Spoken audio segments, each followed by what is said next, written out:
hanya sebuah kenakalan kecil, tetapi aku merasakan banyak hal dalam diriku. Kemudian realitas menamparku bahwa dia bukanlah suamiku, tetapi bosku dan aku hampir melakukan perselingkuhan. Aku menguatkan hatiku dan menjerit dalam hati dan berbalik berlari menuju kamarku dan berbaring di kasur. Aku muak dengan rasa bersalah dan membayangkan Benny menunggu dengan rasa percaya di rumah selama perjalanan bisnisku dengan bosku. Aku merasa sangat dungu dan bisa-bisanya aku mempertaruhkan segalanya yang kucintai. Ironis. Tetapi ketika pertama kali bertemu dengan Benny di usiaku yang masih 23, aku sangat semangat sekali dengan pekerjaan sebagai konsultan dan aku sungguh ketakutan kalau aku nggak bisa dipercaya. Aku bilang ke teman-temanku bahwa sepertinya Benny bukanlah tipe pria yang bisa terikat dan yakin bahwa kalau ada laki-laki ganteng yang belum menikah di usia 30-an, pasti dia adalah orang yang sombong dan tidak serius. Aku selalu mengenakan pakaian rapi kalau ke kantor, sedangkan Benny hanya mengenakan baju dan kaos jeans. Aku tidak menyadari bahwa dia sudah membangun bisnis pipa air yang sudah sukses sehingga dia bebas berpakaian sesuai yang dia suka dan bersantai melakukan hobinya, yaitu scuba diving. Tetapi saat Benny mengejarku dan membuktikan bahwa dia bisa menjadi laki-laki yang setia kepada satu perempuan, dia tidak hanya ganteng, tapi juga penyayang, lembut, dan juga menyenangkan. Kami berpacaran selama 3 tahun dan kami pun menikah. Kami pergi menyelam di Bunaken pada bulan madu dan menghabiskan waktu akhir pekan bersama teman-teman kami di atas kapal. Setiap tahun, kami pasti akan berlibur ke Bali dan aku tidak pernah tahu bahwa hidup bisa sangat menyenangkan. Setelah 7 tahun usia pernikahan kami, satu-satunya konflik yang kami hadapi adalah keinginanku untuk melahirkan seorang bayi. Benny berpikir bahwa menjadi orang tua akan menghancurkan kehidupan kami yang sempurna. Tetapi aku selalu ingin mempunyai beberapa anak. Aku tumbuh dengan orang tua yang dingin dan mereka benar-benar sangat dingin saat saudara lelakiku meninggal karena penyakit kanker. Saat itu, aku berusia 12 tahun dan ayahku adalah seorang ahli kimia.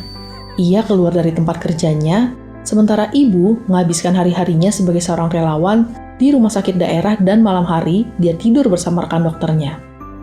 Dan aku menjaga adikku yang berusia 7 tahun. Sejak saat itu, aku bersumpah kepada diriku sendiri bahwa kelak aku akan memiliki keluarga yang sebenarnya. Aku tahu Benny tidak menginginkan anak saat kami menikah. Tetapi aku membayangkan dia akan berubah. Dan ternyata dia tetap berpegang teguh terhadap pendiriannya. Setelah peringatan pernikahan kami yang ke-6, tetangga kami mengadopsi seorang bayi yang sangat lucu dan aku merasa sangat hampa. Malam itu, aku menyerang Benny dan berkata, "Bila kamu tidak mengizinkan aku mempunyai seorang bayi, aku akan pergi dan mencari laki-laki lain yang bersedia." Benny seperti tampak diserang. Tetapi akhirnya dia setuju dan berkata bahwa aku harus melakukan seluruh kerepotannya. Aku pun tidak menawar apapun dan aku sangat gembira. Beberapa bulan kemudian, aku hamil dan sangat bangga. Tetapi, kenyataan yang kuhadapi sangatlah mengerikan. Aku tidak mempunyai keluarga yang tinggal di dekat rumah kami, dan Kelly mempunyai sakit kejang perut dan setiap malam dia menjerit keras-keras dengan marah dan menolakku setiap kali aku berusaha menenangkannya. Selama 6 minggu menjadi ibu, aku sangat lelah dan setiap bagian tubuhku terasa sakit, dan Benny tidak begitu menyadarinya. Bila aku mengatakan hal yang aku rasakan, dia akan menjawab, "Ini memang sangat sulit." Dan kemudian berkata lagi, "Aku tahu sayang, tetapi kita sudah sepakat." Dan dia pun pergi bekerja. Mau tidak mau aku jadi membandingkan Benny dengan atasanku di kantor yang mempunyai 3 orang anak yang dia cintai. Jika aku adalah Benny, aku akan memaksamu untuk tidur barangkali hanya sebentar, kata Jesse saat makan siang mencoba bersimpati. Aku mencoba untuk tersenyum, tetapi akhirnya aku malah menangis memalukan dan bosku pun memelukku sembari membelai rambutku. Ia pun berkata bahwa dia bisa membuatku bahagia jika aku mengizinkannya. Aku terkejut dan langsung mendorongnya, seraya berkata bahwa aku menikah dengan bahagia dan pergi sambil berpikir untuk melaporkan Jesse ke HRD sampai akhirnya aku tidak sanggup. Sungguh aku yang gila. Tetapi Jesse itu sudah menjadi penasehat dan atasanku selama 10 tahun.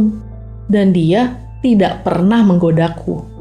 Aku bisa saja bersikap lebih baik dan berpura-pura hal ini tidak pernah terjadi. Jesse pergi keluar kota untuk beberapa minggu mendatang. Aku merasa lega. Tetapi aku juga kecewa dan terus memikirkan pelukannya seperti remaja yang tidak tahu malu. Aku berencana memberitahu Benny apa yang terjadi. Tetapi aku tidak pernah bisa melakukannya. Kemudian Jesse menelepon ke rumah dan membicarakan soal pekerjaan. Tetapi di satu sisi yang lain, aku bisa merasakan suaranya yang sangat indah dan pada malam itu, aku membiarkan diriku terlena dan mabuk dalam hayalan cinta yang manis dan kuat, dan orang itu adalah Jesse, bukan Benny.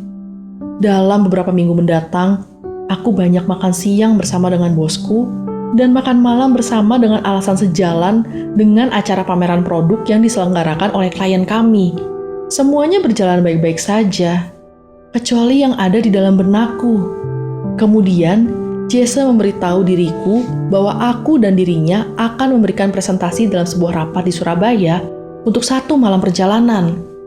Aku tahu kalau aku harusnya menolak, tetapi aku tidak punya cukup alasan.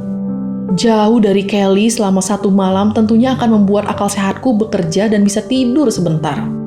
Aku menitipkan Kelly ke orang yang kupercaya karena aku tahu Benny tidak akan mau.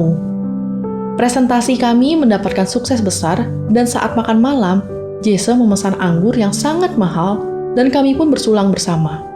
Mata kami saling bertatapan dan kami berbicara segalanya hanya dengan lewat tatapan itu.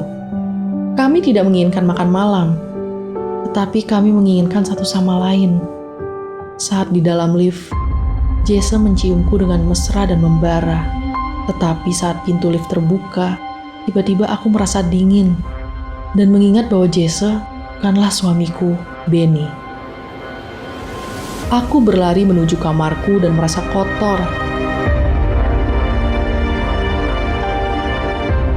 Saat Senin kembali di kantor, Jesse tampak senang dan aku merasa berantakan.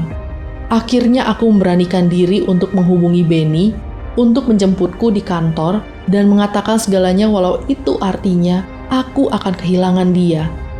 Ketika aku lihat mobil Benny di luar, aku berlari dan mengatakan segalanya. Benny seperti tidak percaya dan mendorongku saat aku mendekatinya. Itu sangat menyakitkan buatku. Dan Benny mendesak untuk mengakhiri pernikahan kami.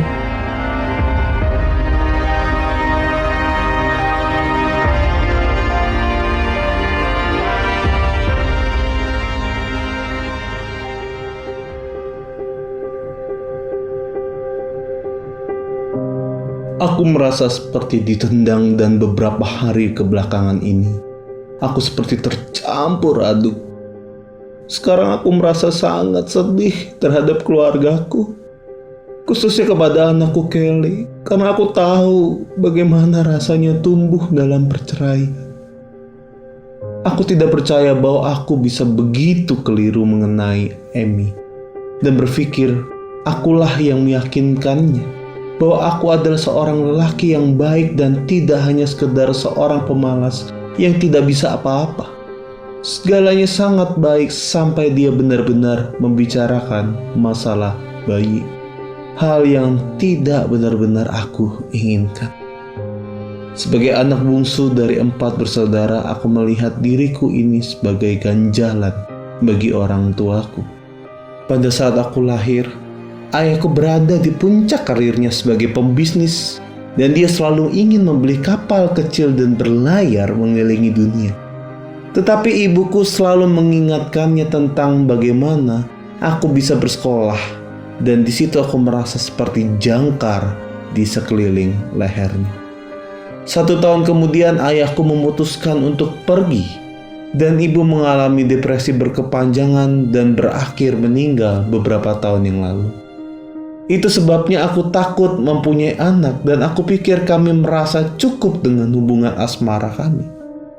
Perjalanan-perjalanan kami yang hebat, karir kami berdua, dan kehidupan sosial kami. Aku kebingungan saat Amy mengancam akan meninggalkanku kecuali aku menyetujuinya. Hal ini menjadi penghalang di antara kami dan merupakan hal yang sulit. Sekarang setelah Amy melahirkan, aku bisa melihat bahwa Kelly adalah bayi yang cantik. Tetapi dia bukan bayi yang bisa dipeluk atau bayi yang bisa tidur di lenganku dengan tenang. Tapi dia adalah bayi yang selalu menjerit-jerit. Kawan-kawan kami memandang dan berkata, "Ya ampun." Suatu hari aku berjalan ke dalam dan melihat Amy dengan seluruh wajahnya yang merah karena menangis, hanya karena Kelly tidak mau menyusu kepadanya.